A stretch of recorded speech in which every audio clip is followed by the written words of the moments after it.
Las nuevas instituciones políticas se falsean más o menos en todas las revoluciones. Pero la española en particular ha ofrecido en este punto ejemplos tan singulares que bien pueden asegurarse no hay otra que pueda disputarle la ventaja. Por no extenderme demasiado, me ceñiré a un solo ejemplo. ¿Qué puede haber de más amplio en pro de las facultades populares que la Constitución de 1812? ¿Qué código le lleva a la delantera en asentar y aplicar doctrinas democráticas, en consignar derechos, en disposiciones a propósito para revolver las masas y llamarlas a tomar parte en materia de gobierno?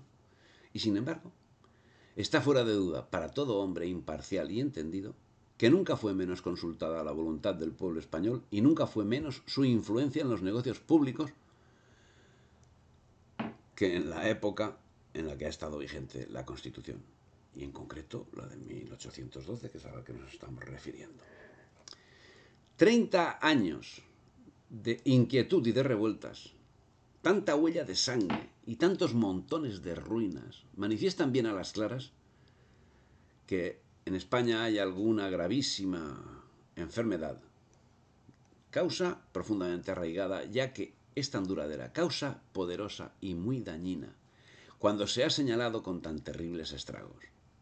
No es menos evidente que los remedios hasta ahora empleados para combatirla o han sido mal escogidos o al menos mal aplicados, puesto que no solo no ha desaparecido el mal, pero ni siquiera ha menguado en fuerza. Antes, al contrario, ha ido tomando siempre creces, prestando en cada época de su nuevo desarrollo síntomas más alarmantes y destrozos más terribles. O se ha de cortar el mal en su raíz, o la nación perecerá. Bien, ese es un análisis que lo podía haber hecho perfectamente el que está hablando ahora mismo. Vamos, de hecho lo suscribe. Pero es de Jaime Balmes. Análisis desolador. ¿Análisis derrotista? Análisis exacto. A lo que vamos viendo. Pero el mal, lejos de cortarse, se ha ido fortaleciendo con el paso de los años y con la complacencia de las potencias amigas. Que el 4 de mayo de 1847 Isabel II sufriese un atentado frustrado no tiene nada de particular atendiendo las circunstancias. El 3 de septiembre de 1847 era amnistiado Espartero, que volvía a España y era nombrado senador vitalicio. Ramón María Narváez implantó una dictadura. El 4 de octubre del 47 dio un golpe de Estado contra los gobiernos de Francisco García Goyena, que duraría 3 años, con el breve paréntesis del gabinete de Cleonar. Durante su mandato sofocó los motines callejeros y los pronunciamientos militares que se dieron a lo largo del siguiente año y cuyos momentos más relevantes se concretaron el 26 de marzo del 48 en Barcelona y el 7 de mayo en Madrid, donde se produjeron sendas sublevaciones republicanas que fueron duramente reprimidas, naturalmente con el colofón de un rosario de fusilamientos.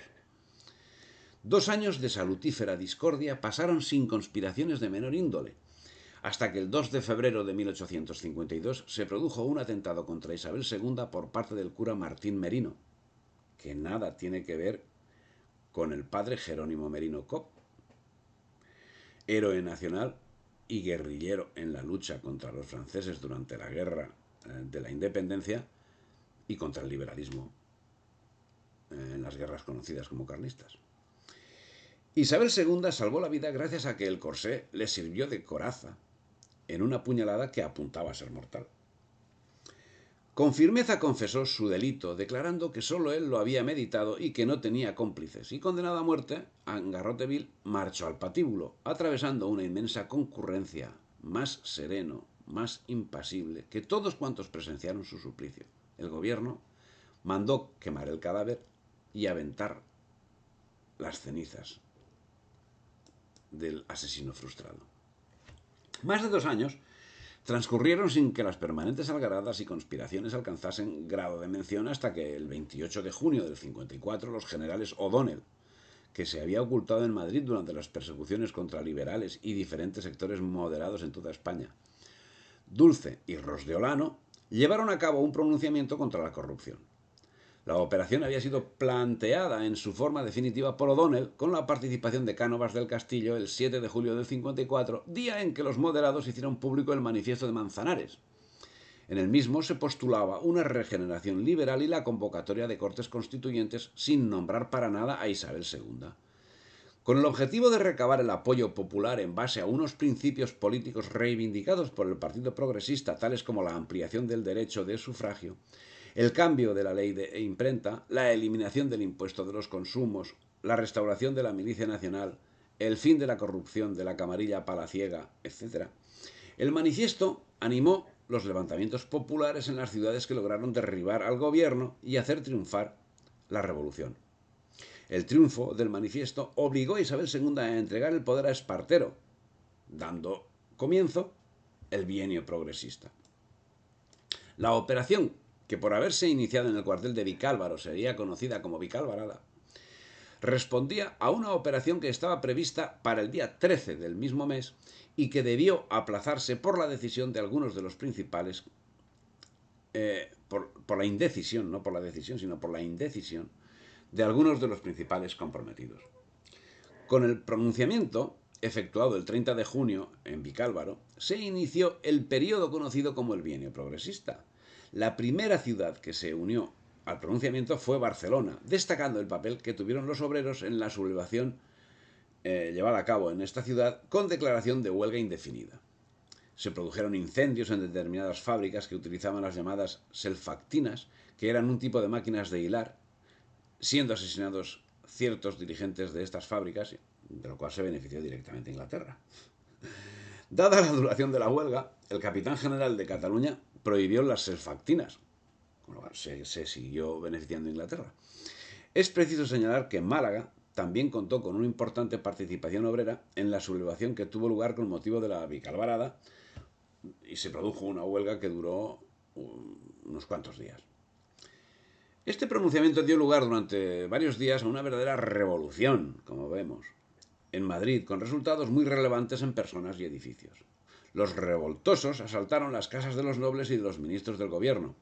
Importantes fueron los daños causados en los palacios del Marqués de Salamanca y de María Cristina, que fueron asaltados e incendiados. Igualmente fueron asaltadas las casas del ministro de Fomento en la calle El Prado con León y la del ministro de Hacienda. Las barricadas se vieron por toda la zona de la Puerta del Sol, produciéndose numerosos asesinatos populares. Destacado fue el linchamiento y maltrato público del jefe de la policía, que acabó su vida siendo fusilado en la Plaza de la Cebada. Los moderados luchaban entre sí.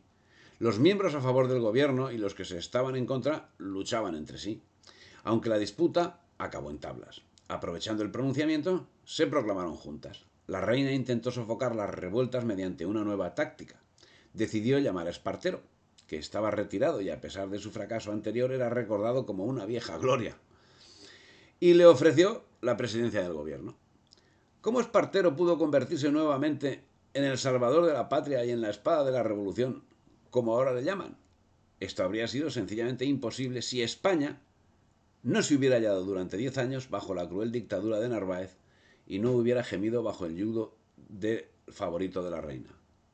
Esto también podría decirlo yo, pero lo dice Carlos Marx. La explicación a esta pregunta acaba de darla el propio Carlos Marx, que abona con su señalamiento la evidencia de lo que realmente estaba sucediendo. La Vicalvarada, sí, había sido capitaneada por Leopoldo O'Donnell y Domingo Dulce, y también sí que fue dirigida por los intereses de Inglaterra y de Estados Unidos, a quienes había de complacer el gobierno de Luis José Sartorius, que se mantenía desde el 19 de septiembre del 53. Y son estos mismos intereses los que pusieron al frente a Espartero. Es necesario reconocer que Espartero, con la aureola de gloria tejida alrededor de su personalidad, en mayor o menor grado podía ser y debe ser considerado como el representante de los intereses británicos en España. Espartero al respecto había dicho algo, reconociendo que eso era cierto. En este caso lo dice también Carlos Marx. Si la década moderada puede darse por concluida el 30 de junio, no se puede hablar de inicio de gobierno del bienio progresista hasta el 31 de julio, cuando toma forma definitiva el gobierno de coalición O'Donnell-Espartero. Previamente, el 14 de julio, se le suma un levantamiento progresista en Barcelona. Carlos Marx, en su referencia de 18 de julio, señala que las noticias del levantamiento indicaban que la finalidad secreta del levantamiento era declarar vacante el trono, unificar la península en un solo estado y ofrecer la corona a Pedro V, príncipe de Sajonia-Coburgo-Gotha. El solícito interés que el Times se toma por la insurrección española y la presencia simultánea del mencionado don Pedro en Inglaterra parece revelar, en efecto, que hay en juego alguna nueva trapichería de la casa de Coburgo, decía Carlos Marx. Pero parece un poco peregrina esa afirmación, pues a la postre hubiese ido contra los intereses británicos, que sin lugar a dudas vieron placenteramente cómo el 29 de julio entraba Espartero en Madrid entre aclamaciones, a las que respondió: me habéis llamado, madrileños, para afianzar para siempre las libertades patrias. Aquí me tenéis.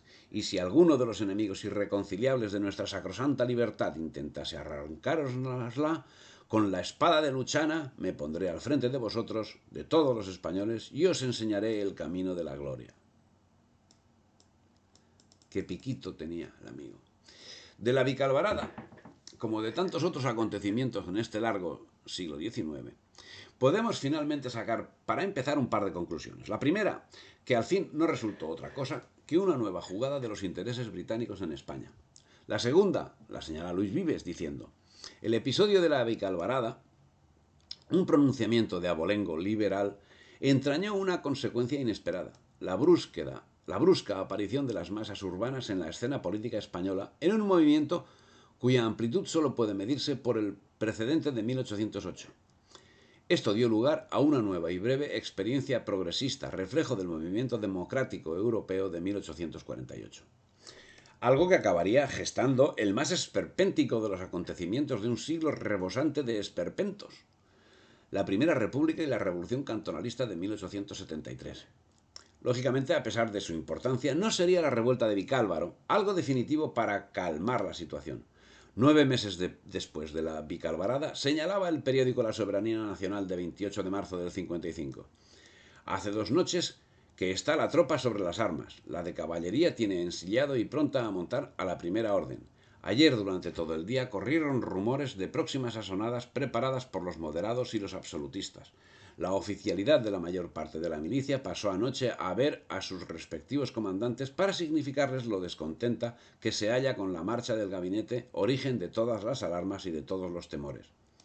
En julio del 56 se produjo la primera huelga general en España, a la que sucedieron sublevaciones armadas en Madrid, Barcelona, Zaragoza, Jaén, Teruel, Alicante y Murcia, y que mantendrían la oposición al nuevo gobierno de Leopoldo O'Donnell.